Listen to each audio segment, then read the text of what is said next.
Welcome back aboard Konos Va.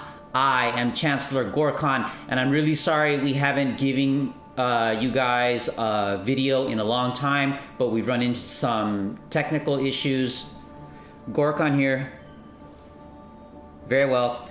Okay, that was engineering. They've got the phase inducers back online. So, today we are beginning our journey all the way through Star Trek: The Next Generation. Okay, here we go. Season 1, Episode 1. Let's do this.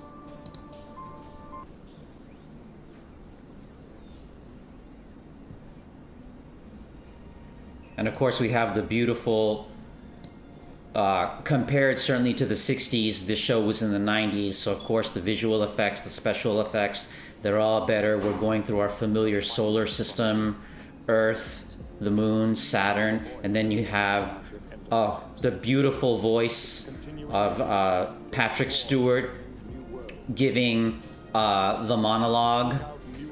You have the beauty shot of the brand new Enterprise.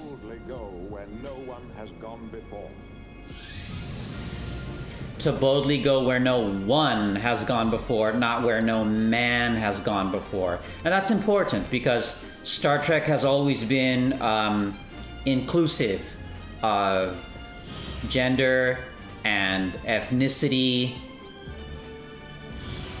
And here we have the brand new Star Trek Enterprise, which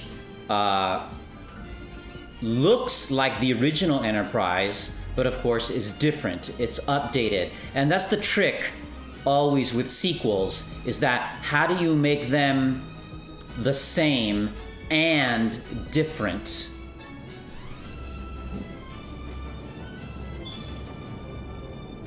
And there she is again, the brand new Enterprise, beautiful looking ship. Again, looking like the Enterprise, but different. Now let me say right off the bat, this is not a very good episode, and seasons 1 and 2 were not very good compared to the rest of the show, but they still have strengths, and there's a lot going on that I'll talk about in this very first episode. Of course, the premiere was a two-parter.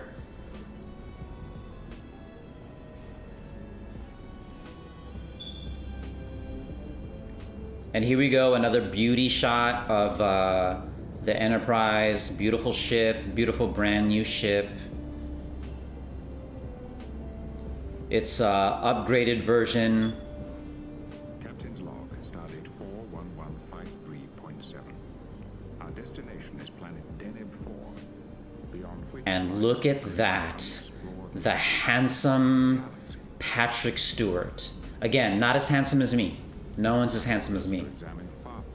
Now, Patrick Stewart is very important because the original Captain Kirk of the original show, it was very racist. It was this young, all-American male who represents all of humanity. Very nationalistic, white. Now, Picard, he's a white male, but it's a big deal that he's different from Kirk, specifically that he's older, he's even bald. I just said he was handsome, but can you imagine in the studios saying, hey, we want the main character to be an old bald guy? You know, the marketing people would be like, this will be a total flop. Anyway,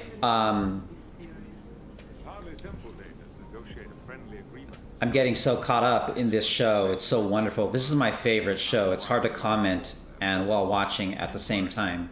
Anyway, so not only is Picard older than Kirk and balder than Kirk, but he's French, and that's a big deal. Again, still very white-centered in North America and Europe throughout the history. People have not liked French people. We have always thought of French people as snobby,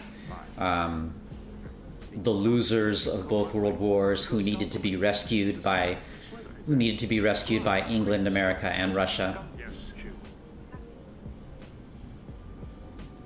I'm sensing a powerful mind.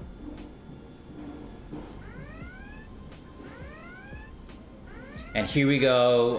The plot already begins. Not off to a slow start.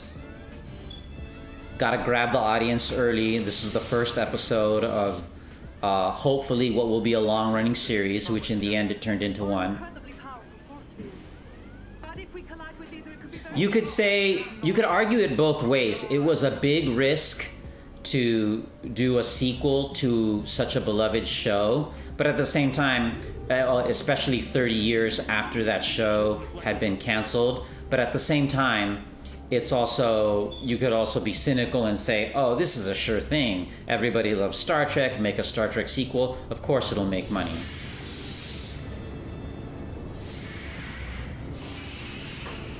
Reverse power, full stop. Controls a full stop, sir.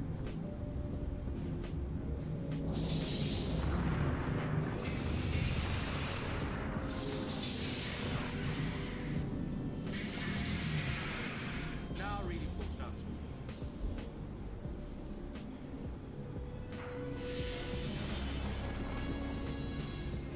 And what's that? Thou art notified that thy kind have infiltrated the galaxy too far already.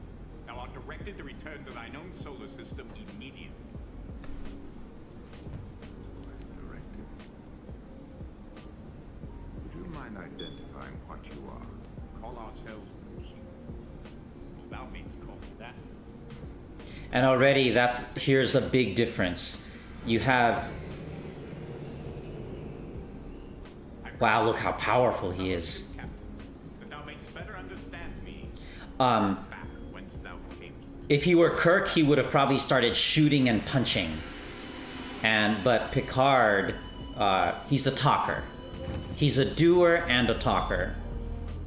Data call medics. He's frozen. He would not have injured you. You'll recognize this? A stun setting? Knowing humans as thou dost, Captain. Wouldst thou be captured helpless by them? Now go back, or thou shalt most certainly die. Even after being assaulted, his crew is assaulted, Picard is still trying to be the diplomat. He's still trying to talk. Maybe you could say that's a weakness. He should respond. But Picard is also very perceptive. He understands that he's outmatched. He's with this, he's facing this alien who is seemingly very powerful, all powerful. As he just says, do we dare oppose Q? Perhaps thou will better understand this.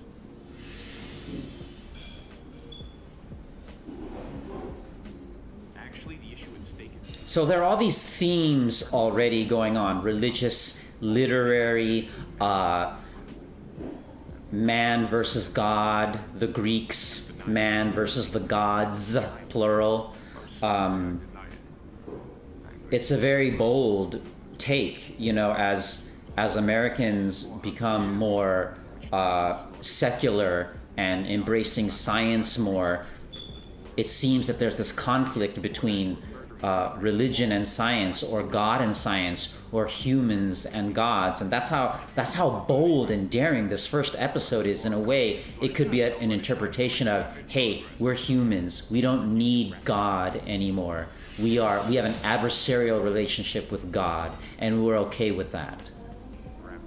I'm not advocating that. I'm not advocating atheism or any kind of religion, but the point is that I'm making is that there's a lot going on here in this just the very first 5 to 10 minutes, in the first 10 minutes or second 5 minutes of this episode. The whole episode. There's so much intelligent writing.